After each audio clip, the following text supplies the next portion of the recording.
হরে কৃষ্ণ।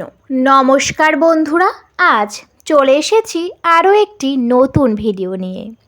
12ই ফেব্রুয়ারি মাঘী পূর্ণিমার দিন বাড়ির সদর দরজাতে ঢেলে দিন এই একটি জিনিস। এতে আপনাদের ভাগ্য চমকে উঠবে।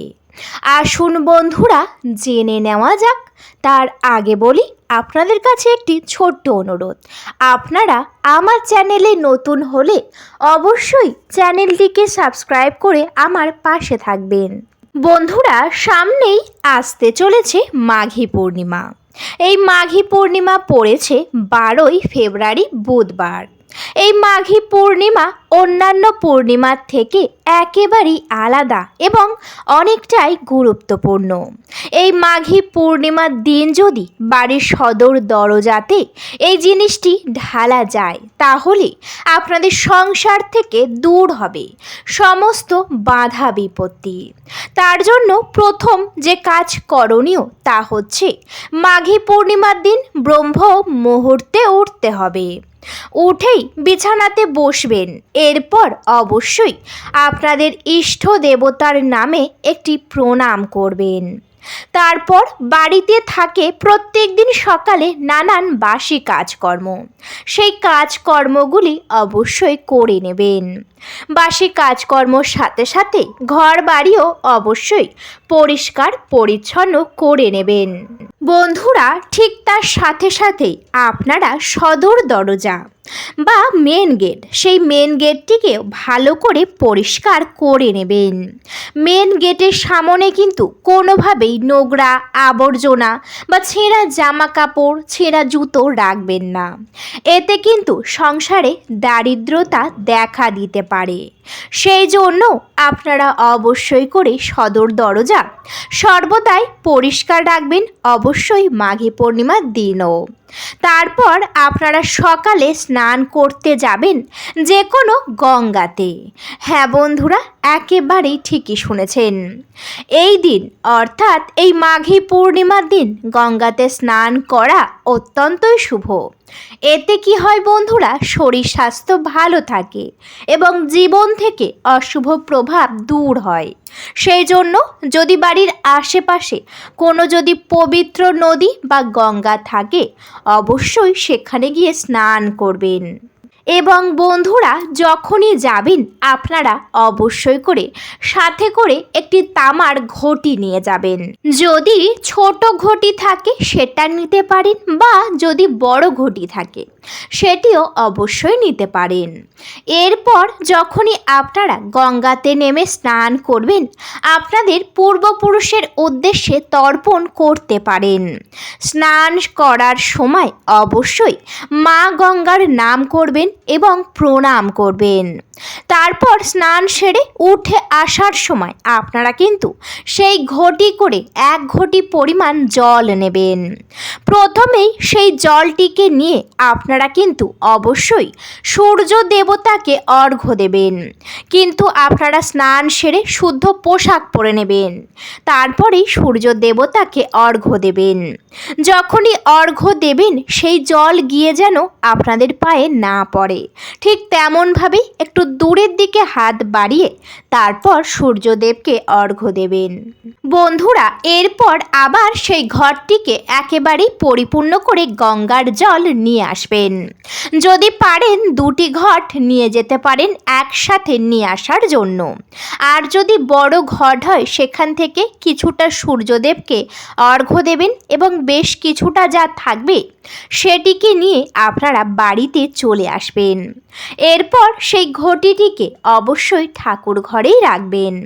তারপর আপনারা সকালে মাঘী পূর্ণিমার পূজার আয়োজন করবেন এবং পূজা সম্পূর্ণ করবেন। পূজার আয়োজন যখনই করা হয়ে যাবে, তারপর সেই ঘটিটির মধ্যে আপনারা একদম সামনে গোলা সিঁদুর দিয়ে একটি স্বস্তিক চিহ্ন এঁকে দেবেন। স্বস্তিক চিহ্ন আঁকা হয়ে যাবার পর সেই 1 ঘটি পরিমাণ জলের মধ্যে অবশ্যই একদম 1 চামচ পরিমাণ আপনারা দিয়ে দেবেন কালো তিল। হ্যাঁ বন্ধুরা, একেবারেই ঠিকই শুনেছেন, এই কাজের জন্য অবশ্যই লাগবে কালো তিল। এটি কিন্তু বাজার থেকে গিয়ে নতুন কিনে নিয়ে আসবেন, রান্নাঘরের ব্যবহার করা জিনিস নেবেন না। 1 চামচ কালো তিল দেওয়ার পরে একদম সামান্য পরিমাণ দিয়ে দেবেন কর্পূর। এরপর বন্ধুরা সেই কর্পূর এবং কালো তিল ভালো করে জলের সঙ্গে মিশিয়ে দেবেন। তারপর আপনাদের ইষ্ট দেবতার চরণে অর্থাৎ মা লক্ষ্মী বা ভগবান কৃষ্ণর চরণে যে ফুল নিবেদন করেছেন সকালে, সেই ফুল একটি নেবেন। এরপর সেই জলের উপরে দেবেন। তারপর ঘটিটিকে আপনারা মা লক্ষ্মীর সামনে বসাবেন এবং মাঘী পূর্ণিমার সকালের পূজা খুবই ভক্তি সহকারে সম্পূর্ণ করবেন। সম্পূর্ণ হয়ে যাবার পর কিছুক্ষণের জন্য বাইরে থাকবেন, যাতে সকল দেবদেবীর আশীর্বাদ এবং দৃষ্টি সেই ঘটির জলের মধ্যে পড়ে। কিছুক্ষণ হয়ে যাবার পর পুনরায় ঠাকুর ঘরে প্রবেশ করবেন। এরপর সেই ঘটিটিকে সকল দেবদেবীর কাছে অনুমতি চেয়ে হাতে করে তুলে নেবেন। তুলে নেওয়ার পরে সেই ঘটিটি নিয়ে প্রথমেই যেতে হবে সদর দরজার সামনে। বন্ধুরা, সদর দরজার সামনে গিয়ে দাঁড়িয়ে প্রথমেই দেখবেন কেউ যেন আপনাদের দিকে না দেখে। একেবারেই একা এবং গোপনে এই কাজটি করতে হবে, সেই জন্য দেখে নেবেন। যদি কেউ থাকে তাহলে এটি তখন করবেন না, কিছুক্ষণ দাঁড়িয়ে যাবেন। এছাড়াও বাড়ির কেউ যদি প্রশ্ন করে যে কি করছেন, সেক্ষেত্রে আপনারা বলবেন যে সামান্য একটু জল ঢালছি, এর থেকে বেশি কিছু বলার দরকার নেই। এই জিনিসটি অবশ্যই গোপনে করতে হবে। তারপর যখন দেখবেন কেউ নেই, সেই 1 ঘটি পরিমাণ জলের উপর থেকে আপনারা ইষ্ট দেবতার চরণে দেওয়া ফুলটি অবশ্যই হাতে করে তুলে নেবেন। তারপর সেই জলটিকে অবশ্যই সদর দরজার সামনে একেবারেই পূর্ব দিকে মুখ করবেন। তারপর ভালো করে ঢালবেন। ঢালার সময় অবশ্যই করে আপনারা কিন্তু ভগবান কৃষ্ণ বা মা লক্ষ্মীর নাম করবেন ঠিক 3 বার। এছাড়াও আপনারা কিন্তু দক্ষিণ দিকে মুখ করেও ঢালতে পারেন। যদি পারেন পূর্ব দিকে মুখ করে ঢালবেন। পূর্ব দিকে মুখ করে ঢালা অত্যন্তই শুভ। জলটিকে এমনভাবে ঢালতে হবে যাতে সদর দরজাটা একেবারে যেন পুরোপূর্ণভাবে ভিজে যায়, ঠিক তেমনভাবেই জলটিকে ঢেলে দিতে হবে। ঢালার সময় মা লক্ষ্মীর নাম 3 বার করবেন। এরপর জল ঢালা সম্পূর্ণ হয়ে যাবার পর আপনারা সদর দরজার সামনে দাঁড়িয়ে হাত জড়ো করে মা লক্ষ্মীর নামে একটি প্রণাম করবেন। এরপর আর পিছনের দিকে তাকানোর দরকার নেই, একেবারেই সোজা বাড়ির মধ্যে চলে আসবেন এবং বন্ধুরা সেই ঘটিটিকে ভালো করে ধুয়ে পুনরায় ঠাকুর ঘরে রেখে দেবেন এবং ইষ্ট দেবতার চরণের ফুলটি আপনারা যে কোনো জলে ভাসিয়ে দিতে পারেন।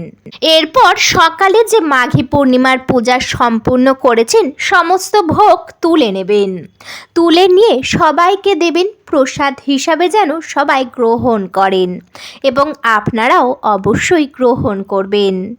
যদি আপনারা এই মাঘী পূর্ণিমার দিন মনে বিশ্বাস রেখে এই কাজ করেন অবশ্যই ফল পাবেন। ঠিক তার সাথে সাথেই আপনাদের সংসারে হবে উন্নতি। বাস্তুর দোষ থাকলে তা দূর হয়ে যাবে, নজর দোষও একেবারেই দূর হয়ে যাবে। এই কাজটি করার জন্য অবশ্যই মনে বিশ্বাস রাখবেন, তারপর করবেন, তবেই আপনারা অনেক ফল পাবেন। যদি মনে সংকোচ রাখেন, যদি ভাবেন যে এতে কোনো কাজ হবে না, তাহলে কিন্তু আপনারা কোনো ফল পাবেন না এবং মা লক্ষ্মীও রুষ্ট হবে। সেই জন্য মনে বিশ্বাস রাখবেন, তারপর করবেন। তার কারণ হলো এই মাঘী পূর্ণিমা একেবারেই আলাদা এবং অনেক গুরুত্বপূর্ণ একটি পূর্ণিমা। সেই জন্য যদি পারেন মনে বিশ্বাস রাখবেন, তারপর করবেন। বন্ধুরা, ভিডিওটা ঠিক এই পর্যন্তই। আশা করছি ভিডিওতে আপনাদের পুরোটা বোঝাতে পেরেছি। ভিডিওটি যদি ভালো লেগে থাকে অবশ্যই ভিডিওতে একটি লাইক করবেন, শেয়ার করবেন এবং সাবস্ক্রাইব করে আমার পাশে থাকবেন। আজকের মতো আমি বিদায় নিলাম। সবাই ভালো থাকবেন, সুস্থ থাকবেন। সকলকে জানাতে চাই অনেক অনেক হরে কৃষ্ণ, রাধে রাধে।